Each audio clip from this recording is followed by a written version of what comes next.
This channel does not promote any violence, harmful, or illegal activities. All content provided by this channel is meant for an educational and information purpose only. লাগাতার বাংলাদেশের বিরুদ্ধে নাকি অপপ্রচার করছে ভারতীয় media.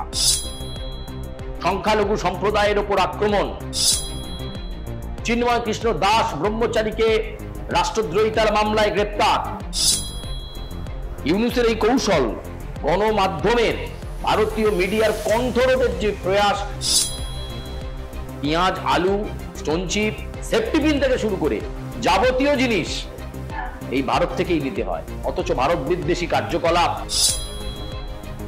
রেগে লাল doctor Yunus রাষ্ট্রপুঞ্জের কাছে ভারতীয় মিডিয়ার তালিকা তুলে দিলেন। কি চাইছেন ডক্টর ইউনূস? কেন এত রেগে যাচ্ছেন? কি কারণে তিনি রেগে যাচ্ছেন বারবার?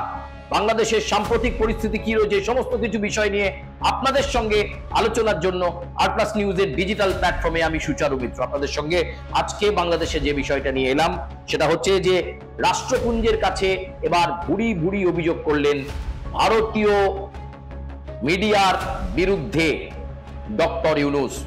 বাংলাদেশের অন্তর্বর্তী সরকারের প্রধান উপদেষ্টা ডক্টর ইউনূস অভিযোগ করেছেন একাধিক।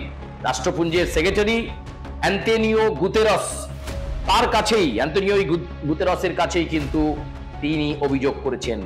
অভিযোগে তিনি বলেছেন যে লাগাতার বাংলাদেশের বিরুদ্ধে নাকি অপপ্রচার করছে ভারতীয় মিডিয়া, ভারতীয় টেলিভিশন, ভারতীয় সংবাদ মাধ্যম, ডিজিটাল প্ল্যাটফর্ম থেকে শুরু করে আরো বিভিন্ন, যারা বারবার অপপ্রচার করছে বাংলাদেশের বিরুদ্ধে। আসলে বাংলাদেশে সেরকম কিছু ঘটছেই না, অথচ ভারতীয় সংবাদ মাধ্যম তারা নাকি রং চড়িয়ে পরিবেশন করছে, এমন অভিযোগ কিন্তু করেছেন রাষ্ট্রপুঞ্জের সেক্রেটারির কাছে অন্তর্বর্তী সরকারের প্রধান উপদেষ্টা ডক্টর ইউনূস। আসলে এই সব অভিযোগ করলে যদি রাষ্ট্রপুঞ্জ হস্তক্ষেপ করে এবং ভারতীয় সংবাদ মাধ্যমের বিরুদ্ধে ব্যবস্থা নেয়, সেরকমটাই চাইছেন কিন্তু ডক্টর ইউনূস। এবং এই মুহূর্তে আমরা দেখতে পাচ্ছি ডক্টর ইউনূস ভারতীয় সংবাদ মাধ্যম, যার মধ্যে টেলিভিশন রয়েছে সংবাদ পত্রিকা, পোর্টাল, বিভিন্ন এরকম ভাবে তালিকা তৈরি করে রাষ্ট্রপুঞ্জের সেক্রেটারি গুতেরসের কাছে জমা দিয়েছেন।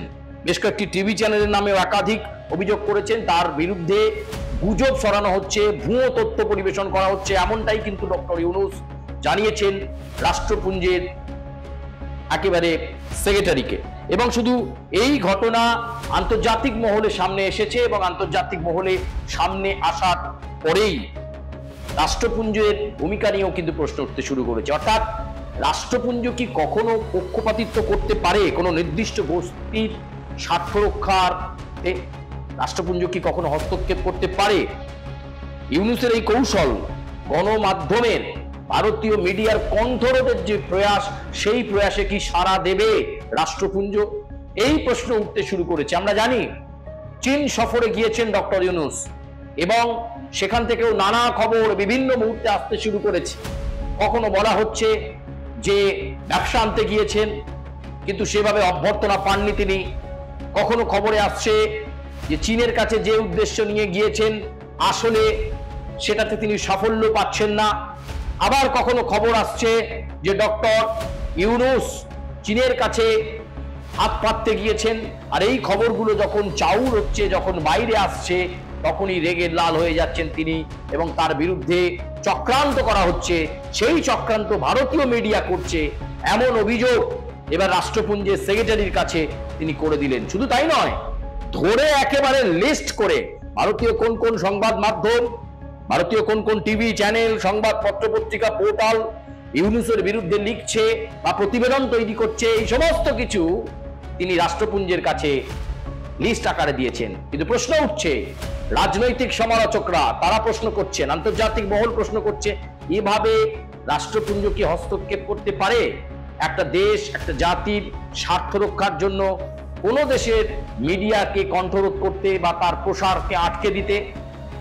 এই প্রশ্ন কিন্তু থেকেই যাবে। কিন্তু এই মুহূর্তে ডক্টর ইউনূসের চীন সফর সংক্রান্ত যা যা খবর এসে পৌঁছচ্ছে, যেমন আজকের দ্বিপাক্ষিক বৈঠক, এই দ্বিপাক্ষিক বৈঠকের পাশাপাশি শি জিনপিং এর কাছ থেকে কি প্রতিশ্রুতি পেলেন ডক্টর ইউনূস, বাংলাদেশের পরিস্থিতিতে বদল আনতে, আর্থসামাজিক কাঠামোতে বদল আনতে কতটা কি পারলেন, সেটা সবচেয়ে গুরুত্বপূর্ণ বিষয়। কিন্তু লাগাতার 5ই আগস্টের পর থেকে বাংলাদেশের সার্বিক পরিস্থিতি যা ঘটেছে ভারতীয় সংবাদ মাধ্যম বারে বারে তুলে ধরেছে। সংখ্যালঘু সম্প্রদায়ের উপর আক্রমণ, international society for Krishna consciousness ইসকনের উপর আক্রমণ, চিন্ময় কৃষ্ণ দাস ব্রহ্মচারীকে রাষ্ট্রদ্রোহিতার মামলায় গ্রেপ্তার, আইনজীবীদের রাস্তায় মারধর, বিভিন্ন সময়ে বিভিন্ন ফতোয়া জারি, একেবারে আফগান কালচারের মতো সমস্ত কিছুই তো ঘটেছে বাংলাদেশে। সেগুলোই তো ভারতীয় সংবাদ মাধ্যম তুলে ধরেছে। আবার বলবো, ভারতে আসতে চেয়েছিলেন ডক্টর ইউনূস, কিন্তু ভারত সরকারের পক্ষ থেকে সেভাবে সাড়া না পাওয়াতেই কি চীনে চলে গিয়েছেন, এ প্রশ্ন বা এই খবরও ভারতীয় মিডিয়ায় এসেছে। ভারত তার অবস্থানে অনড়। ভারত শুধু দূর থেকে দেখতে চায় যে বাংলাদেশ কি করছে। আমাদের ভারতবর্ষের কোনো স্বার্থ চরিতার্থ করার বিষয় নেই। বাংলাদেশ কিন্তু খুব ভালোভাবে জানে যে তাদের প্রতিবেশী দেশ ভারতকেই লাগবে। পেঁয়াজ, আলু, স্টোন চিপ, সেফটি পিন থেকে শুরু করে যাবতীয় জিনিস এই ভারত থেকেই নিতে হয়। অথচ ভারত বিদ্বেষী কার্যকলাপ, ভারত বিদ্বেষী মন্তব্য, সেগুলো বাংলাদেশে চলবে। আর ভারতীয় মিডিয়া সেটা যদি প্রকাশ করে, যদি টেলিভিশনে আনে, যদি অন্য কোনো প্ল্যাটফর্মে আনে, তাহলে সেটা নিয়ে রেগে গিয়ে নালিশ করতে হবে রাষ্ট্রপুঞ্জের কাছে তালিকা দিয়ে যে এদের প্রচার, এদের কণ্ঠরোধ করে দাও, এদেরকে ব্যান করে দাও, বন্ধ করে দাও, বাংলাদেশ সংক্রান্ত খবর যাতে কোনোভাবে বাইরে আসে না। তাহলে কি এবার ডক্টর ইউনূস ভারতীয় সংবাদ মাধ্যমের উপর নিয়ন্ত্রণ চাইছেন, আর সেই সংবাদ মাধ্যমের উপর নিয়ন্ত্রণ চাইতে গিয়ে রাষ্ট্রপুঞ্জকে হাতিয়ার করছেন? এই প্রশ্ন কিন্তু ঘোরাফেরা করছে এই মুহূর্তে আন্তর্জাতিক মহলে। ভারতীয় সংবাদ মাধ্যমের উপর নিয়ন্ত্রণ নিয়ে নিলেই বাংলাদেশ স্বাভাবিক হয়ে যাবে? আপনি যে সংস্কারের নামে এখনো পর্যন্ত নির্বাচন করাচ্ছেন না, ডিসেম্বর থেকে জুন মাস পর্যন্ত নির্বাচন প্রক্রিয়া চালানোর কথা, আপনি এখনো তার কোনো সুস্পষ্ট দিশাই দেখাতে পারেননি। বাংলাদেশে নির্বাচন কবে হবে, কত দফায় হবে, আওয়ামী লীগ সেই নির্বাচনে অংশগ্রহণ করতে পারবে কিনা, বা কোন কোন রাজনৈতিক শক্তি সেই নির্বাচনে অংশ নেবে, কোনোটাই স্পষ্ট নয়, কোনো রূপরেখা নেই আপনার। শুধু বলছেন সংস্কার, সংস্কার, সংস্কার। বাংলাদেশে তো 5ই আগস্টের পর থেকে আপনি এতটা সময় পেলেন, কি সংস্কার এখনো পর্যন্ত হয়েছে? এগুলো নিয়ে যদি ভারতীয় সংবাদ মাধ্যম খবর করে, যদি প্রশ্ন তোলে, তাহলে গাত্রদাহ হচ্ছে আপনার ডক্টর ইউনূস। আপনাকে নালিশ করতেই হলো রাষ্ট্রপুঞ্জের কাছে। আপনি ভারতীয় মিডিয়ার উপর নিয়ন্ত্রণ চাইছেন। এই বিষয়গুলো নিয়েই কিন্তু আরো আন্তর্জাতিক মহলে একটা সমালোচনার জায়গায় পড়ে যাচ্ছেন ডক্টর ইউনূস। নিজেকে হাস্যস্কর করে তুলেছেন ডক্টর ইউনূস, অন্তর্বর্তী সরকারের প্রধান উপদেষ্টা, এই কথা বলা যেতে পারে। একেবারে নিজেকে হাস্যস্কর জায়গাতেই তুলে নিয়ে গেছেন তিনি। এটাই সার্বিক পরিস্থিতি, এটাই খুব স্বাভাবিক পরিস্থিতি এই মুহূর্তে, এই প্রেক্ষাপটে এ কথাই বলা যেতে পারে।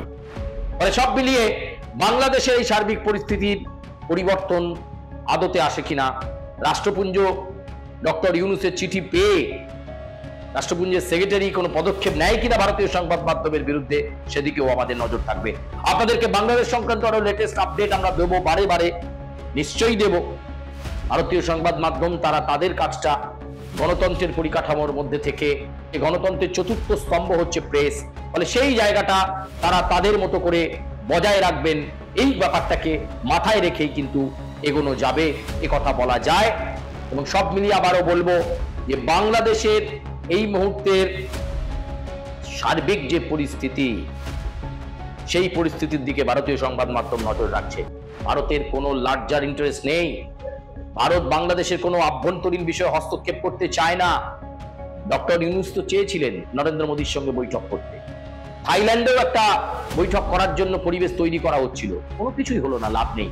ভারত আমলই দিচ্ছে না বাংলাদেশকে, আমল দেওয়ার দরকার নেই। আপনারা আপনাদের ভালো হোক, চীনের সঙ্গে আপনাদের সম্পর্ক সুসংহত হোক, কোনো অসুবিধা নেই। কিন্তু ভারতীয় সংবাদ মাধ্যম, ভারতবর্ষটাকে নিয়েই আপনাদের এত বিদ্বেষ কেন? এই প্রশ্ন রেখেই আজকের এই প্ল্যাটফর্ম থেকে বিদায় নিচ্ছে আমি সুচারু মিত্র। তবে আবার আপনাদেরকে বাংলাদেশের কোনো বিষয় নিয়ে দেখা হচ্ছে খুব দ্রুত। ধন্যবাদ।